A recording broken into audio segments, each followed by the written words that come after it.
Hey everybody, David Shaz from Tipsy Treats here. We don't want anybody to drink alone. So we know now you're going to probably get an invite to a virtual event. So we want to give you some tips for being a guest at a virtual event. Number one, if you've never done a virtual event before, or you're not familiar with the platform your host is using, like we like Zoom, we want to recommend that you do a test run before. Right, try it out. Make sure you have the software on your device, whatever device you're going to use. Yep, and make sure you know how to use it. Fire it up and call your host.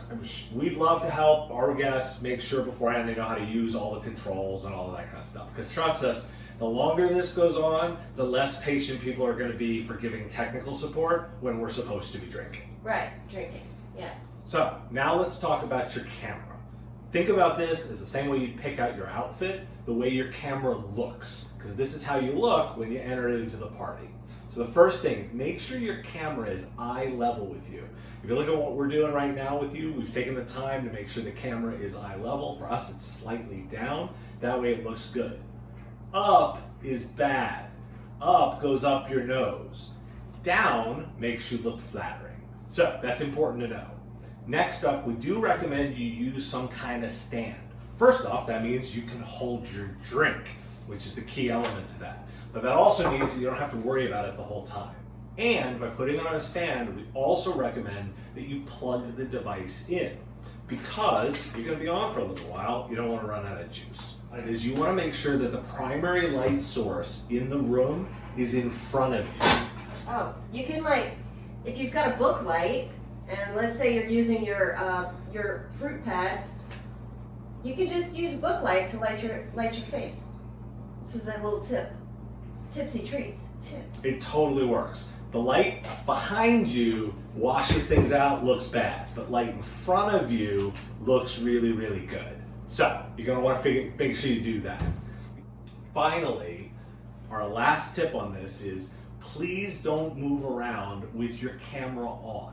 We all get seasick when you do that because we're watching the room move around. Yeah, Tracy. Please don't do that.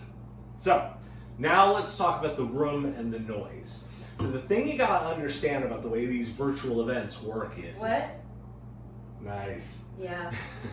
The way this works is the camera on your phone or whatever you're using is gonna be broadcasting both the video and the sound. Yeah, where's the cat? Where's the cat? And what the problem is when man, you're making a lot of noise and there's all this kind of stuff. Who's going to clean up the cat vomit now? Exactly. Oh my God. The camera picks all that noise up and starts broadcasting it into the party.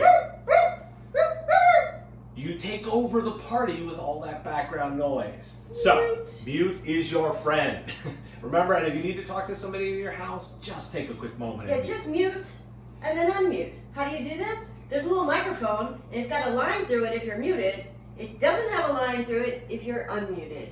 Yes, please. And it's considered polite. Muting is totally considered polite. Now, our other tip on this is if you can, use earbuds and a microphone if you're going to be one-on-one at a party.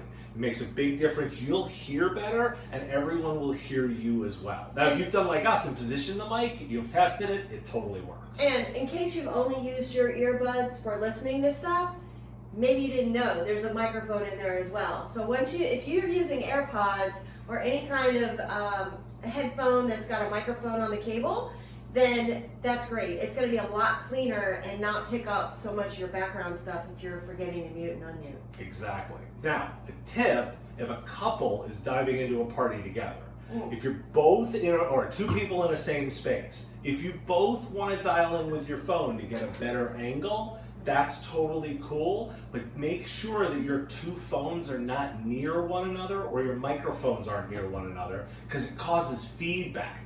And it makes a lot of noise and it's really bad for everybody. So make sure it's easier just to use one device for the two of you. Yep. Or be in separate rooms or far apart from one another. So that's social distancing. It is. But it really should be called physical distancing, we think, because you're still being social. Exactly. Yeah. Now, our last sort of tip on this. Virtual events are kind of a little weird because then you're used to a social setting and everybody talking all the time.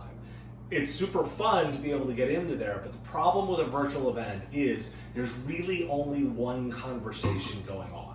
Well, there should be. Or there should be. There can be 10 conversations going on. But it's hard when It's not good. So you just need to be careful to think about the fact that normally you could break off into clusters or two people could talk to one another on the side, but that doesn't sort of work on a virtual event.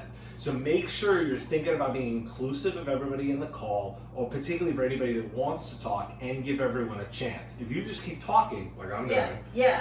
If you just keep talking about sports and not everybody wants to hear about sports, move on. Read the room. exactly. So it's a new social dynamic, and particularly if you've never done this before, we wanted to give you a heads up. So please don't drink alone. Find a friend, do it online, and we hope we've given you some tips to do it.